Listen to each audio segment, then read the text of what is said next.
You're listening to 91.7 FM, WSUW, in Whitewater, Wisconsin.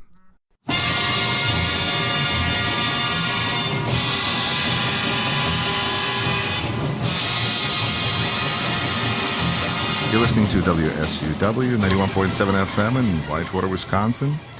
This is RASHKIN Report, and I'm your host, Yuri Rashkin.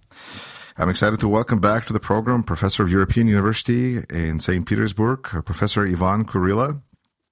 Professor, welcome back to the program. Hello. We had a fun conversation about 6 months ago, and I will take a little bit later in the program a second to revisit because I think there were just interesting markers that were thrown out there, and we can compare the situation to what it is today. But in a lot of ways, the situation in Russia and in Russian-American relations has developed quite substantially in the last 6 months. For one, we are looking at a presidential election in the United States where, for instance, in a vice presidential debate, it seems like more time was spent on discussing Vladimir Putin and Russia than any other topic, which I'm not sure how, living in the United States, I'm not sure how important, overriding importance of Russia it is to our everyday existence. But nonetheless, that's what the debate was in a large part about, was about Russia and America and even Syria. So, Professor, what are your thoughts on today's relationship between Russia and United States? Is this Cold War number 2.0? Is this something different? How do you see the situation? Okay, this is a frequent question these days. Is it a Cold War or not? I still insist that there is quite a new situation, which is very different from what we knew as a Cold War, because that time we had a bipolar world. We had a big sphere of influence of the USSR, and we had a lot of other features which we don't have. And the most important, the Soviet Union had some ideology, some plan for the future, which was attractive for a big part of the world population. And we don't have this type now. Russia does not actually offer anything like communism or some other alternative ideas about the future of the humankind. That's why I don't think we are in a Cold War, or at least the Cold War in the traditional meaning of the word. So, from my point of view, what we have today is a big crisis. Yeah, it's a really deep crisis in the Russian-American relations, and there's a big international crisis. And this is probably the worst period of the Russian-American relations since the Cold War.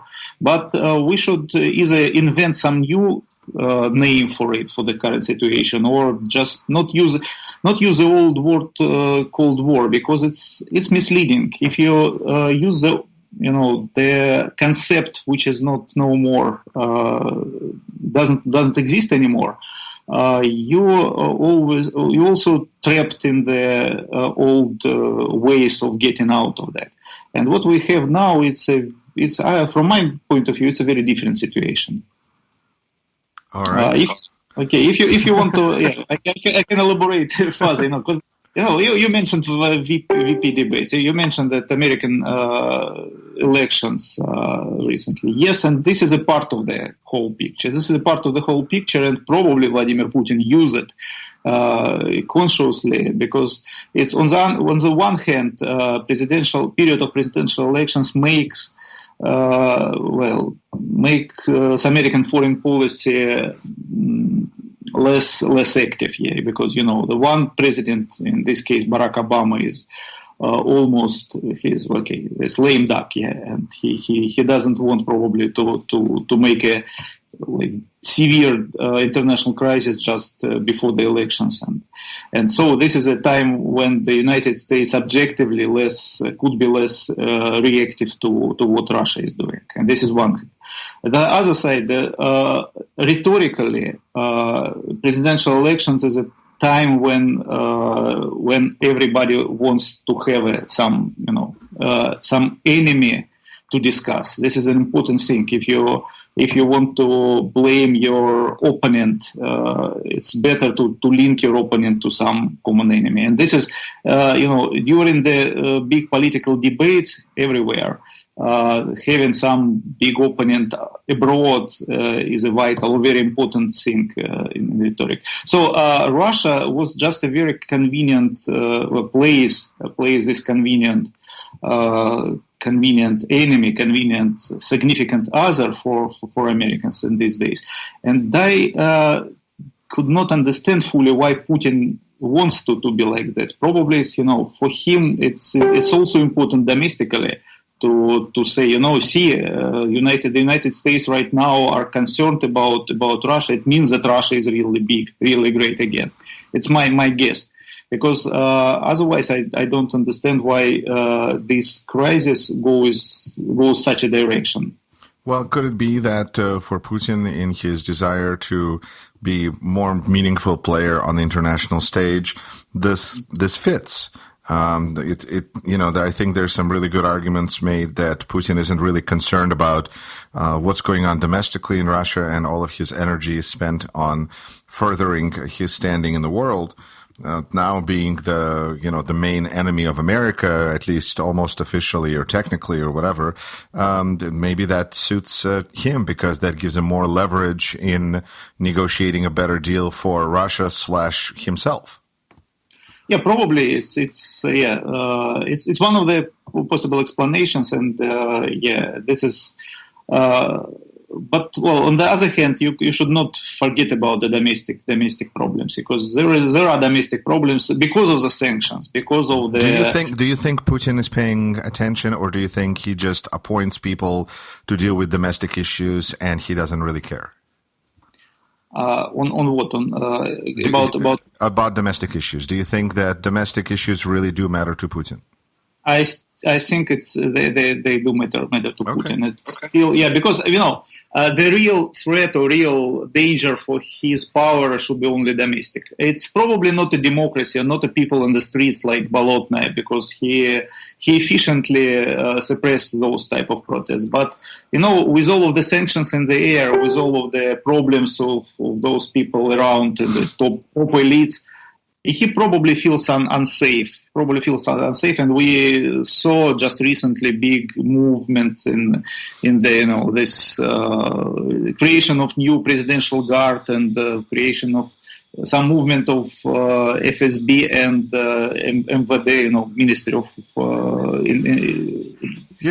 Professor, I just kind of sense that there's two kinds of concerns about the domestic problems that Putin has or can have, because there's issue of economy and there's issue of security. And it seems like he is very acutely aware of the security for himself, like you said, the National Guard, all of those, the increased censorship. He's concerned about that, but is he concerned about actually improving life of Russian people? No, I don't think that the improving life of Russian people is a primary concern for him. But it may be a factor in elite defection. If there is a big unrest because of the economic hardship, if there are sporadic protests. Not from the Moscow intelligentsia, but from people like, this truck drivers or farmers, which will already happened recently. And this, if such a protest will be significantly, increase in numbers, in the quantity of participants, that may be a factor of some elite defection. And this is something that Putin probably cares about. And from this point of view, he indeed needs to keep some level of economic hardship within the controllable frames. So he is concerned about the economy to the extent that it can cause him to lose power through an unrest. Yes. All right. Not. Mm-hmm. I think so. This is my view. Sure. Okay, so we have this guy running for president named Donald Trump. And how do Russian people feel about him? Okay, Russian people are different, of course. There are no only from here they're the same. Like if you would ask me, how do American people? Well, there's a lot of them, but what kind of trends are there in Russian society when it comes to Donald Trump? Okay, there are. Russian society also split, maybe not as deeply as American towards Trump and these elections in the United States. But for Russia, these American elections make an interesting spectacle, interesting play, I would say. And Trump, there are people who think that the Trump could be a good choice for Russia, which I personally don't believe. But there is a pretty widespread impression about Trump, that Trump is a person from a business who can make deals, and he probably would be eager to make a deal with Russia and to get out of this crisis. And this is part of the idea. Some people compare Trump to Russian Zhirinovsky, and this is erratic politicians with very with a love to overstatements on anything, with a very populist view. And this is a frequent comparison, that Trump is like American Zhirinovsky. There are also other people who say that Trump is a dangerous person. He's not responsible, he's unreliable, and if he come to power, everything can be getting worse, including the relations between Russia and the United States, because Trump can rely on some hardliners in his foreign policy, and no matter what he is saying right now during the presidential campaign, he will need to hire some experts for the foreign policy affairs, and he will hire them from the right-wing hardliners. And this is also the view on the Trump. So it's different attitudes. Personally, he looks more like unstable, like Zhirinovsky, but not everybody believes that this is kind of real Trump. It's maybe like actor playing this type of role, and people doesn't believe the sincerity of Zhirinovsky, and probably they do not believe in sincerity of Trump. And this is probably a difference with much of the American opinion, who believes in Trump's sincerity, which is a difference. All right. Well, Zhirinovsky also never had actual power because he's always been leader of opposition party, and Trump could very well have real power as president of the United States, and that's where looking at a politician who is running around making erratic statements versus a political leader who has power and is still erratic, I think there could be some differences. For instance, if Zhirinovsky became president of Russia, do you think, it's just kind of a maybe moot discussion, but would people's opinion of him change to more negative if he had actual influence and actual power? It was we're getting back to the 90s when there were some people were scared that Zhirinovsky would come to power. Now nobody believed that he ever. Well, now it's impossible, but for a long time already, people understand that Zhirinovsky actually plays, plays all of his politics in favor of the ruling party. So he is just a more erratic, more populist version of the ruling party, and that's why he is not in a position. In reality, he is not in a position. But probably people would be much afraid. And back in the 90s, if you remember, in 1993, I think, during the first elections to State Duma under the new constitution of Russia, when Zhirinovsky party won a significant portion of the Russian votes, especially in the Far East, and that was a shocking news for people in Moscow that Zhirinovsky could be so influential. And if you remember that, who was that? Some of the Russian intelligence leader who said that Россия ты одурела, Russia, you're getting mad. When it's when Zhirinovsky when the news about Zhirinovsky victory first arrived, and that was the first reaction. Since that, of course, it's already more than 20 years, and people get Zhirinovsky is like an old guy on the stage. It's kind of playing his role, and nobody really consider him as a serious politician. Or otherwise, the whole politics in Russia is getting more like a play. And this is the difference with the United States. Yes, if Trump will come to power, well, I don't know. There are most of the conversations here about Trump are about Trump and Russia. Would Trump make any change in the American-Russian politics? Not about what Trump will do to America. And maybe some of the people could say that Trump may damage America and this is good for Russia. This is also part of the conversation. All right. How do you feel? Let's do a quick reset. This is WSUW 91.7 FM, The Edge in Whitewater, Wisconsin. You're listening to Rashkin Report, and I'm your host, Yuri Rashkin. My guest today is Professor of European University in St. Petersburg, Dr. Ivan Kurilla. Professor, what are your thoughts on the developing situation with Syria? There's a crisis in every way, but now Russia seems to have been, after declaring that it pulled out of Syria, it appears that it very much stayed, and it actually lately stepped up its role in that conflict to the point of being accused of committing war crimes.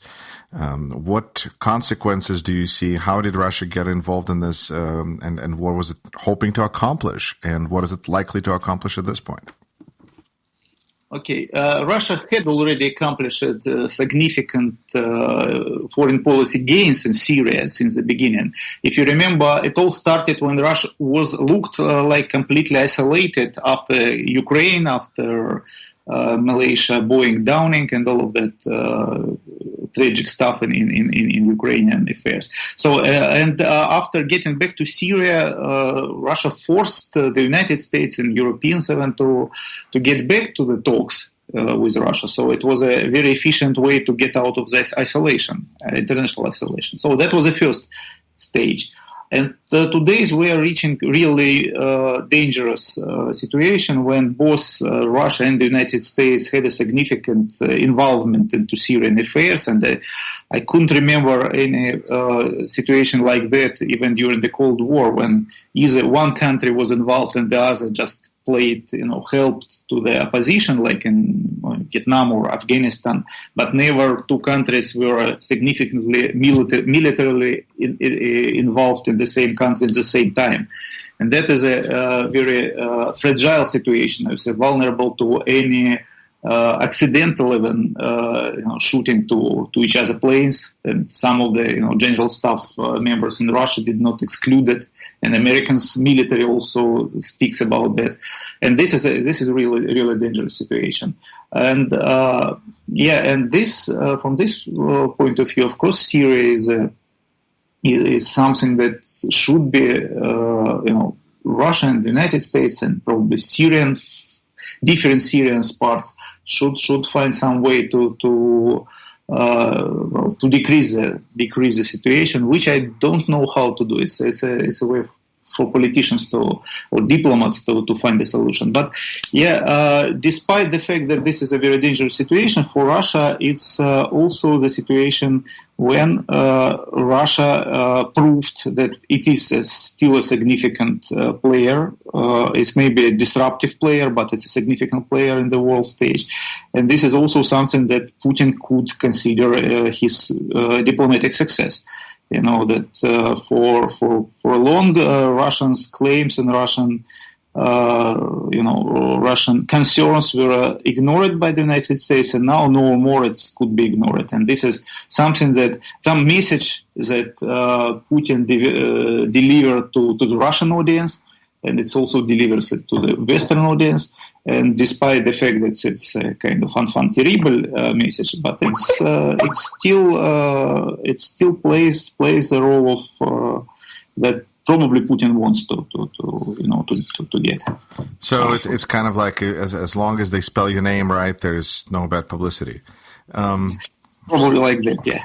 So, what about the Aleppo? The fact that Russians are bombing and are being now accused of war crimes, and Do you think that Kremlin is concerned about this, or is just kind of like par for the course? Well, yes, when we walked into the store, we're going to destroy some dishes and break some things, and now we're being presented with a bill, but we were never planning on paying in the first place, so we don't really care. Okay, I cannot say for Kremlin here. I don't know what is their attitude. It looks much, maybe even less dangerous or less important for Kremlin than like Malaysia Boeing, which was probably hit by accident, but still Kremlin does not recognize its involvement in that. And that is also the case. Well, I think nobody thinks that it was made specifically targeted civilian objects. It probably was just an inefficient targeting system or something like that. But in this case, what military has done and what diplomats are now saying about it, it's usually different thing. They begin to find some sense or some explanation in the case, which was probably just a military weapon mistake, or I don't know what happened. But this is my guess. I'm not actually the deep specialist in Syrian confrontation. I'm judging about this from a more general point of view of Russian-American relations. Absolutely. Okay. Now, you brought up something that I think is very important, and that's the denials by Russian government of this, that, and the other. I mean, they really deny pretty much everything that they're being accused of for the last several years.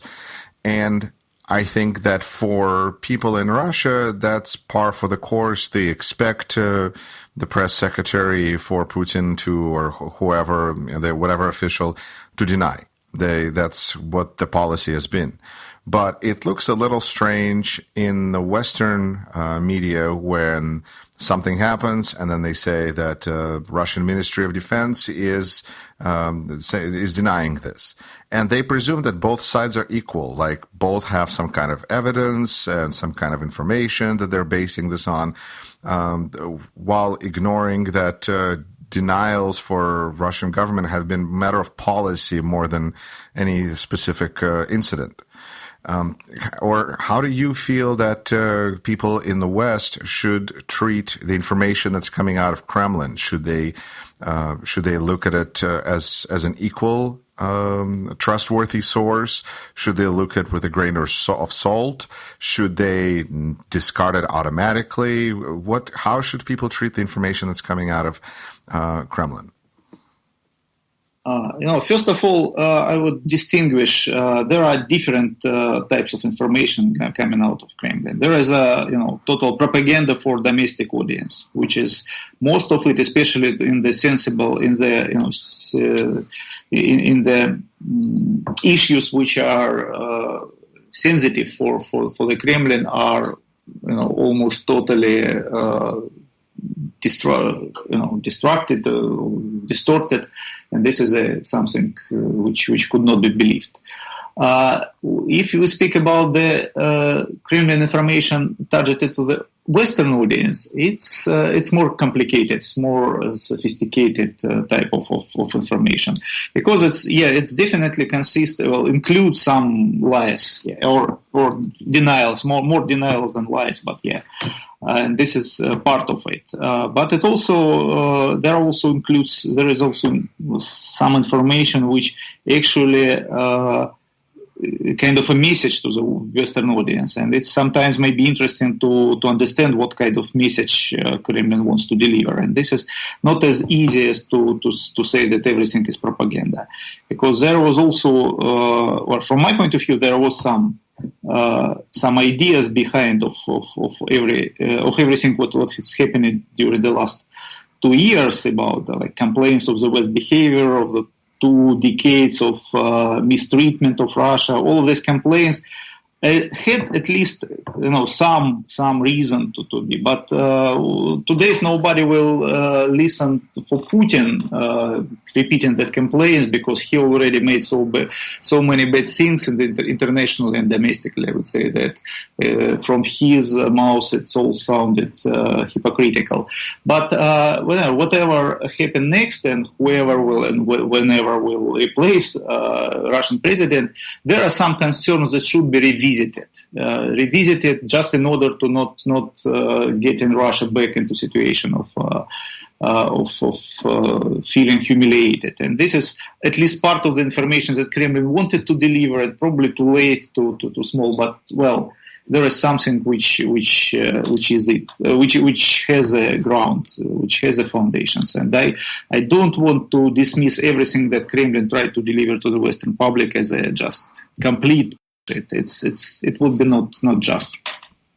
Professor, ideology in Russia and ideology, well, just the subject of ideology is something that I hear regularly come up in discussions and conversations about today's Russia. And it seems like, as you mentioned, there's a consensus by a lot of people that there seems to be a lack of ideology. There is no communism, there's no socialism that Russia is defending or proposing as an alternative idea to the world. Therefore, it's unsustainable. Therefore, something has to change. Therefore, there's a central idea that's missing. It seems to me that there are central ideas, because there have to be. There's idea of personal enrichment, which plays out through incredible level of corruption. And there's also idea of fear, which I think it plays out through everyday, how people treat each other, how people treat media, how people just communicate and behave. Don't those ideas qualify as ideology, in your opinion? Of course not. There is, we can probably speak about the traditionalism, some conservative ideas as a replacement for ideology, with the rise of the influence of Russian Orthodox Church, the rise of the so-called traditional, pro-traditional conservative legislation, and all of the attempts to restrict rights of gay and lesbian, to restrict women's rights, and all of this stuff is discussed. And this is more like ideology for current Russia. But what you say about personal enrichment, well, it was for a while back in the 90s a kind of ideology for a new Russia. But not now. I don't think that now people really believe its possibility in personal enrichment. It's more like a career in the state, which can make you both powerful and rich. But you cannot enrich yourself in business, and for instance. So it's less about wealth. It's more about the belonging to the strong state, which is a different story. And the fear is actually it's about the same thing, about the big penetrating state which is everywhere, and this is more traditional to Russian history, which is not the case. Russian state today is not the Soviet Union. It's still less omnipotent. It still cannot cut everything which was prohibited in the Soviet Union. We still can we can still speak to you. I can speak out what I'm really thinking about Russia, which is probably was unbelievable like 40 years ago. But still there is an attempt to increase the power of the state, increase of the statist, increase of the state capacities vis-à-vis the Russian people, vis-à-vis the freedoms of the speech, the freedoms of movement, and all of that, freedoms of conscience. So this is something which could be called an attempt to re-establish some ideology. But this is not an ideology in the old good meaning of communism or capitalism or whatever we call ideology back in the 20th century. Patriotism Is it, does that qualify as ideology? Or the feeling of building an empire? Okay, patriotism. Well, not empire yet. It's there are people who wants to build an empire, but it's not official. I would say not. Patriotism is closer. Yeah, patriotism is closer, but But the problem with patriotism, it doesn't attract foreigners because this is something that should get Russians excited about Russia, but not necessarily anybody else. Yeah, exactly. This is a difference. It's what we started our conversation today with that there is this is not a Cold War 2 just because the Cold War means that Russia offers something attractive for the rest of the mankind. And nothing what I mentioned, patriotism less than others, even less than the traditional values, can be attractive. Okay, there are some people in Europe who are also traditional or very conservative, and they probably would also join Russian attempts to restore conservatism. But they are not as powerful, not as not as all of these traditional values are about the past, not about the future. And communism was about the future, and this is a big difference. All right, fine. I will just make one more stab in trying to establish an attempt at ideology. What about anti-Americanism? If we don't live in a bipolar world and the world is more singular, where United States is the only superpower, or at least West, and European Union maybe is part of it, with those darn Western values.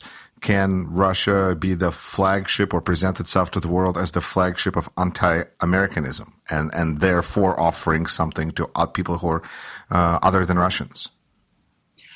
Okay, I would ask this: what is anti-Americanism? Is it the ideas against American ideas, or saying anti-democracy, anti-republican, anti-liberty? And it's more one country being perceived as having control over other countries. Okay, it's more like a geopolitics. It's nothing to do with ideology. It's more like a strategic geopolitical vision that there are some balance to the United States, which actually may make some sense for Europeans. That European view of the international relations for centuries was a balance of power. If somebody getting too influential or too powerful or too mighty, like for sometimes was France or Germany, the others are uniting against it. It's like a European concert idea of international relations. So from this point of view, there could be found some sympathy in Europeans and getting some alliance against too powerful the United States, but what we are discussing is more hypothetical. I don't see any real sympathy in Europe toward what Putin is doing. Putin is doing it too abruptly, too unilaterally. It was more like that during the beginning of Iraqi war, when both Germany and France did not support the United States in the start of Iraqi war. And that time it looks like European concert against or critical to the United States was almost to emerge. We don't see anything like that right now. We don't see that the world is ready to unite with Russia, with Putin in its resistance to American influence. It doesn't work. All right. You're listening to WSUW 91.7 FM, The Edge in Whitewater, Wisconsin. This is RASHKIN Report, and I'm your host, Yuri Rashkin. My guest is Professor Ivan Kurilla, who is a professor at European University in St. Petersburg. We're discussing the Russian-American relations.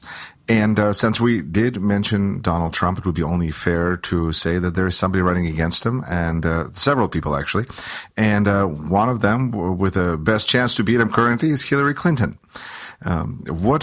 Professor, how does Russian public tend to view, or what are the different trends, as we've discussed earlier? There's no singular view of anything by a group of people, more than one, of Hillary Clinton. How is she being viewed? What are concerns that people have about her? What are some hopes that they may have about her as well?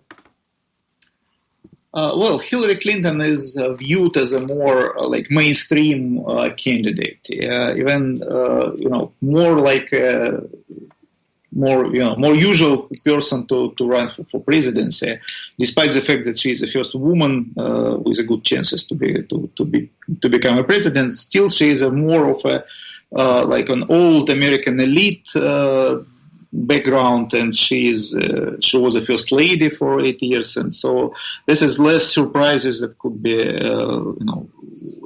that the Russians could await from her. She is considered to be a very tough person, and people, some Russians are afraid that her policy toward Russia will be tougher than Barack Obama's was, and that she will make Putin some bad to feel badly when she become a president. And there is also some personal critic of her. People.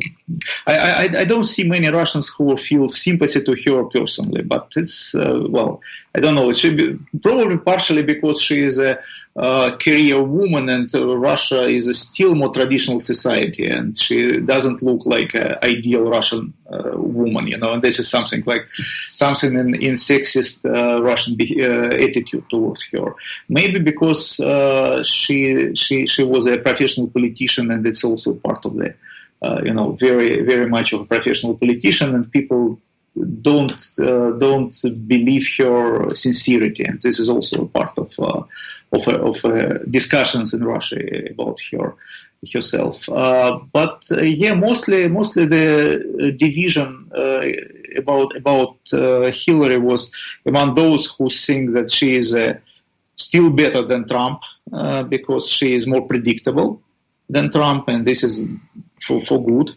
And those who think that she can make Russian life much worse with being tougher in sanctions, or maybe even in a military resistance to Russian to Russian foreign policy today. And from this point of view, there are fears about Hillary. This is major division, but she is attracting less attention than Trump does. This is for sure. Yes, and there's even a theory here in the United States that she's doing better during the election when she is less visible. So maybe that's works the same way in Russia. Professor, do you feel? I think that what this election and what seems to me like I'm surprised by how much time is being spent discussing Russia, because even though I find the subject fascinating, I thought that there was a small number of people that cared. Turns out that the number is rapidly growing. Do you feel that Russia is a threat to the United States? And if so, in what ways? Or maybe it's not. Well, in one profound way, the Russia is still the country which still have the big pile of the nuclear, weapons, and from this point of view, it also always a threat in terms of its possibilities, its capacities to destroy America. It was so during the Cold War, it was after the Cold War, and it's still there. And from this point of view, it's maybe a threat.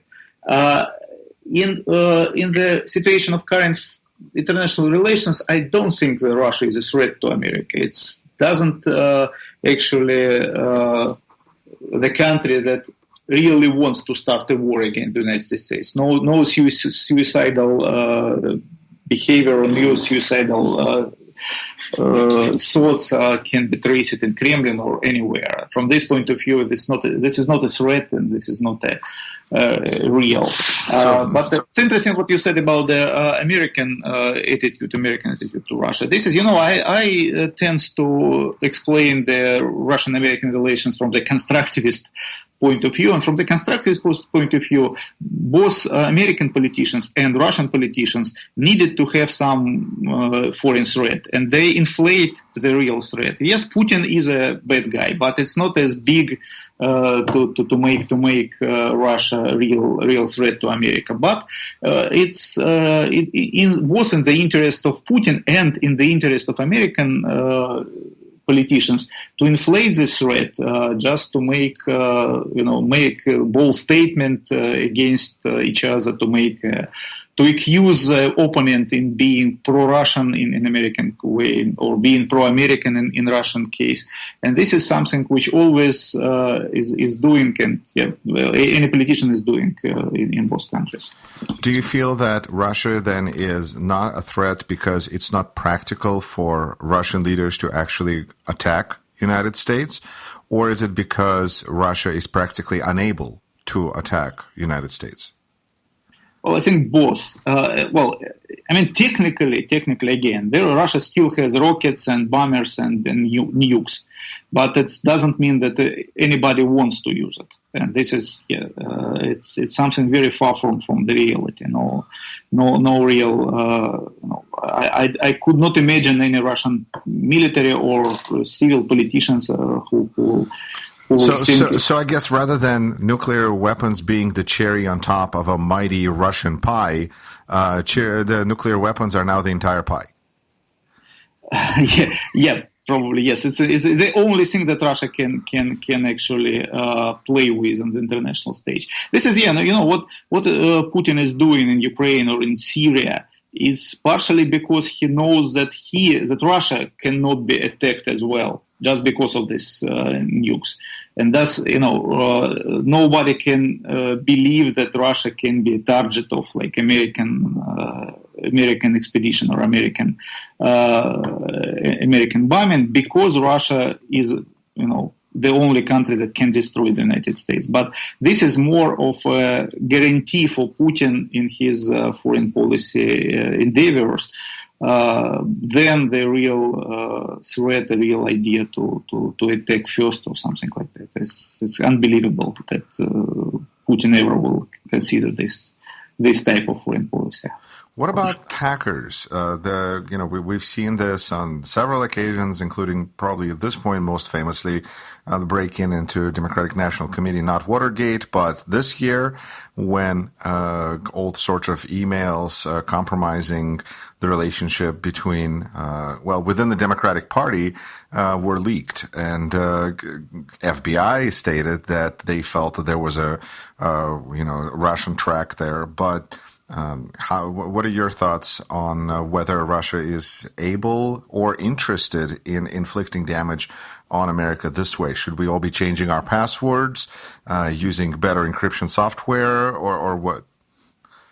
Okay, I can't rule it out, and of course, if you change your password frequently, it's better for your security, even if there is no Russia involved. It's, some hackers may regardless of Russia, brush your teeth. Regardless of Russia. Yeah, and this is I cannot rule out the Russian trace, but again, it may be anybody else. Like Trump said, it may be China, or I don't know.